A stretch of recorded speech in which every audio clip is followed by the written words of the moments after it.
aku Safa.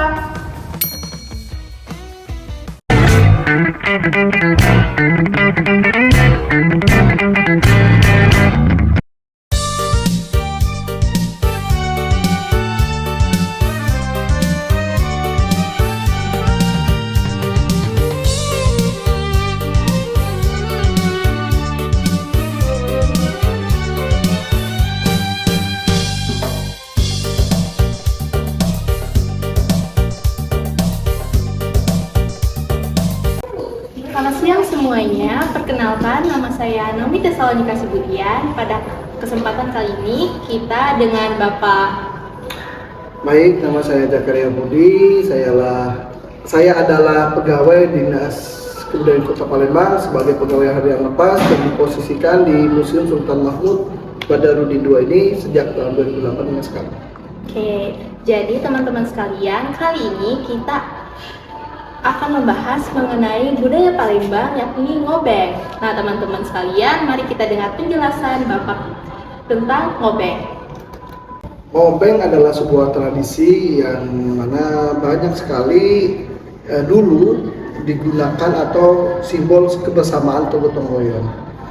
Ngobeng ini dilakukan pada saat acara-acara tertentu seperti contohnya pernikahan ataupun acara selamatan dan lain-lain. Sedangkan sejarah dari ngobeng berawal dari sebuah budaya dari pedagang Arab yang datang ke Palembang dan mempengaruhi budaya tradisi di sini hingga muncullah kemasannya namanya Palembang Darussalam. Jadi dari Palembang Darussalam itu mengubah jadi keislaman yang dulunya minoritas dan di Sriwijaya hingga pedagang-pedagang yang datang dari Eropa, pertama Tiongkok, Eropa, Arab, dan mempengaruhi budaya dan tradisi itu ke masyarakat Kota Palembang dan membuat sebuah masa yaitu masa Palembang Darussalam di tahun kurang lebih 16 Masehi di zamannya Ratu Sinuhun. Ratu Sinuhun mengeluarkan kitab namanya Kitab Semut Cahaya dan itu muncullah julukan Sultan-Sultan. Baik agama, bagi hukum, agama, adat, istiadat itu berpatokan kepada ajaran agama Islam. Dimulai dari situlah tata cara kebersamaan, tata cara solidaritas muncul, yaitu di zaman kesultanan yang ayo kita makan sama-sama, ayo kita gotong royong, yang mana dia mengingatkan zuriat-zuriat yang lama, kemudian ada, nah setelah bersolawat dan zuriat itu maka dia mengadakan sebuah acara yaitu makan. Nah itu mulai di situ. Nah dari situ turun ke budaya Palembang, masyarakat Palembang, itu namanya ngobeng. Berarti pengaruh dari Arab ya Pak? Arab, Kesultanan Palembang dari pengaruh Arab. Oke. Dan tau nggak kamu kenapa ngobeng ini agak ribet kalau menurut anak-anak sekarang? Mungkin karena anak-anak sekarang itu kan Pak jatuhnya banyak introvert gitu ya Pak, banyak tidak mau bersosialisasi gitu. Menurut Bapak nih apa pesan-pesan buat remaja sekarang buat mari kita melakukan ngobeng kembali dan menghidupkan kembali kebudayaan Palembang Pak? Satu, mengenal. Dua, merasakan. Baru ketiga, mencintai. Jadi kita harus mengenal dulu budaya. Mengenal dulu. Kalau kamu nggak kenal, kalau kamu dengan saya, kamu nggak kenal dengan saya nggak tahu. Iya benar juga sih Pak. Ya kan? Kenal maka tak kenal maka tak sayang. Betul. Iya, nah terus urutannya pun ngobeng itu dilakukannya pun ada tradisinya. Nah satu syarat-syarat ngobeng itu satu harus ada kain taplak. Karpet banyak di masjid pun ada, di rumah ada, tapi kalau kain taplak tidak ada, bukan ngobeng. Kedua, orang berapa tuh Pak jumlahnya kalau orang yang melakukan ngobeng? Kalau dulu 6-8 orang dan masih dipertahankan 6-8 orang. Dan isi dari ngobeng itu adalah makan bersama-sama, yang mana lauknya pun ada beberapa yang disebut dengan nasi atau sayur ya, kemudian ada yang puluh, iwak, itu terpisah semua piring-piringnya. Jadi misal dulang, tempat kalau kita makan nasi ya, bakul ya kadang-kadang ya. Nah, satu itu dulang di tengah-tengah. Oh, berarti emang harus Utama. sesuai. Nah, terus baru lauk-lauknya. Sayur dan iwaknya lainnya.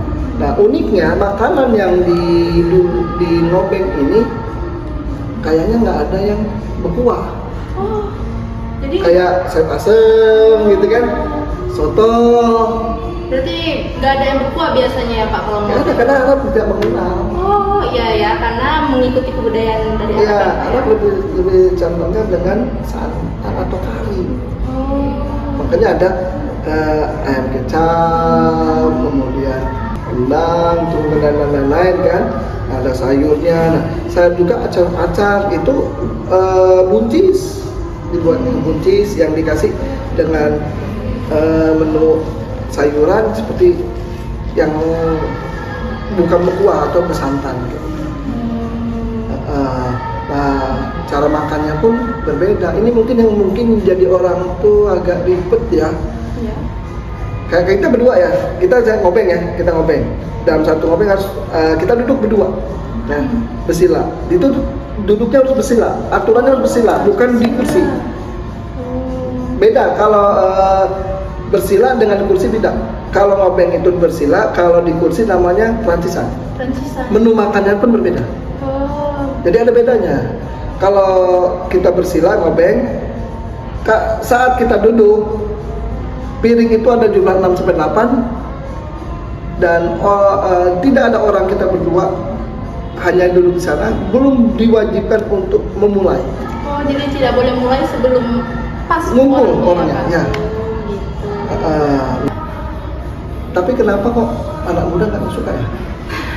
Iya sih Pak, mungkin karena pemikiran anak muda sekarang itu ngobeng itu ribet gitu Nah, kali ya kamu kan Pak? anak muda ya? Iya.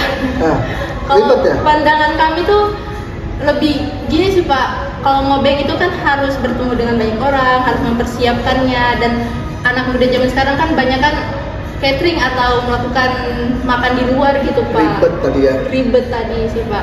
Kalau menurut Bapak nih, apa sih pesan untuk teman-teman sekalian yang ada di sana dan kami juga yang ada di sini untuk mencintai budaya ngobeng khususnya di Sumatera Selatan ini Pak?